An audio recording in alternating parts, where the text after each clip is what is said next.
Hello, let's continue our Sudoku adventure with Water Ballet by Sandra and Nala. So we have normal 6x6 Sudoku rules. In every row, every column, and every 2x3 box, we are placing the digits 1 to 6 exactly once each. We also have thermos in the grid. So thermos start at a circle and then they have a line coming out. And digits have to strictly increase from the circle, which we call a bulb because it's a thermometer, right? So if this was a 2, this needs to be bigger than 2. Could be 4. Then we could go 5, 6. Just has to get bigger. Can't repeat, can't be smaller. Just gets bigger as you move along. Pretty simple. All right. Not so simple is we do have indexing cells. The red ones are column indexers and the blue ones are row indexers. So what does that mean? Well, let's do the red ones first. So these red cells are in column 1. Because they're in column 1, they tell you where the 1 goes in that same row. So if this was a 3, that's telling you the 1 goes in column 3. If this is a 6, that tells you the 1 goes in column 6. If this is a 1, that tells you, well, let's put the 1 down here. If this is a 1, that tells you the 1 goes in column 1, which is itself. So that is column indexing. Row indexing, very similar, but it just, so in this case, this places the 6. Let's do one example. If this is a 4, then that places a 6 here, because that's column 4. So it tells you where the 6 goes in the same row. This tells you where the 1 goes in the same column, and this tells you where the 6 goes in the same column. So, because it's in row 1 and row 6. So if this was a 4, then we would go to column 4 and we place a 1. If this was a 4, we'd go to column 4 and we place a 1, right? So you're not counting up from it. You're still counting the exact row number. And same over here. You're not, a 5 doesn't mean go here. A 5 means goes here. So hopefully that's clear. And yeah, those are the rules. There's a link in the description if you'd like to try the puzzle yourself. And I'm going to get started right now. Well, it seems like the indexing is the place to start. Perhaps where the thermos intersect the indexing cells is going to be the most restricted. Let's start here.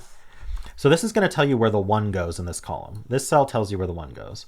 This can't be a 1 because of the thermo. It could be a 2, and that would put a 1 here. That works fine.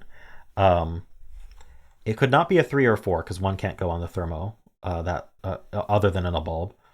And it looks like it could be 5 or 6. Could go down here. But 5 and 6 are too big for this thermo, right? We could go 6, 5, 4. 4 is the biggest number. So actually this is forced to be a 2 and that puts a 1 here. So we get initial digits right away. I bet you this is similarly restricted.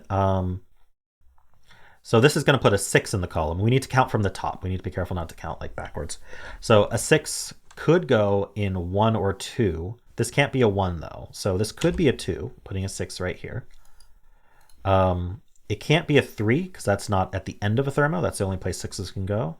It could be a 4. And then 5 and 6 are too big for the thermo. So only 2 and 4. I'm a little suspicious of 4. Yeah, okay, 4 doesn't work though. And the reason for that is if this is 4, then we have 2 conflicting things happening. One is we're placing a 6 here because of the indexing, but then we're going 5, 6 and placing a 6 here because of the thermo. And so we need 2 6s. It just doesn't work. Yeah, so this has to be 2 and 1 as well. And then we should, the 1 is from the thermo, but the 2 is going to place a 6 up here. But now this 1, we need to look at these 2 cells and we can place these digits as well because they index the 1. So this has to be a 5 and this has to be a 4 because this is column 4 and row 5. All right, so we can finish these because the thermo tells us the order. We need 3 and 4 and that does give us the 2 and 1 here. So this 1, oh, I should say this 6 got indexed as a 4. This 1 gets indexed as a 5 and as a 3. This box can be finished. That's a 1. The 1 means that there's a 6 over here, which then means that there's a 1 down here, which is self-referenced. Okay, it doesn't put a 6 here. That's what we're wondering. Although I do wonder if the corners are forced to be 1s and 6s. I'm not sure if we certainly don't need to think about that for this puzzle, but it'd be interesting to know if it was possible for anything other than 1 and 6 to go there. It might be. What are these 2 digits? These 2 digits are 3 and 5. I feel like either could, oh, but this places the 1. We know where it goes. So that's 3 and 5. Okay, so I just hadn't followed through on this 1 that we placed. This one I also didn't follow through. Did I place a 5 over here? Oops, that was a mistake. I should have placed the 5 here. You're probably yelling at me about that, but I did find it.